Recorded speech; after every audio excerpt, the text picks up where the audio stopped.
Senator Kirsten Gillibrand wants to reward organizations who educate Americans about the history and the ongoing fight of women's rights.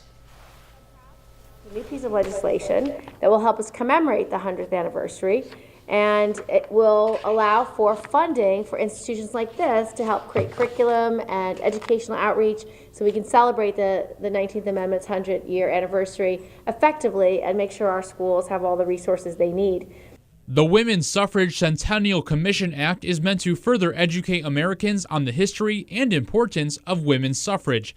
Under the bill, the commission will award grants to organizations in upstate New York that support the remembrance of the 19th Amendment. For example, schools that create curriculum about women's rights can receive funding for education material. Now, although the 100th anniversary of the 19th Amendment is not until 2020, Senator Kirsten Gillibrand wants to get the ball rolling as soon as possible. And that we're still fighting for those rights, whether we're fighting for equal pay or whether we're fighting for paid family leave. These are all part of that journey to make sure women's voices are heard. And so it takes time to build that up, and so we're hoping to pass this legislation this year.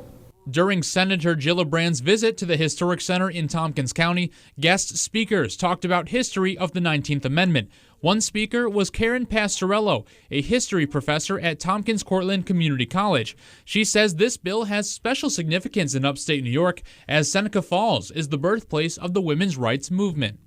But in New York State, it took almost 70 years to achieve the right for New York women to vote. And I think the bill would go a long way in helping educate about the entire movement, not just the birth or the origins. Although the bill was introduced to the Senate in June. If it passes the Senate, it will then move to the House. Reporting in the studio, Cody Carlson, WENY News.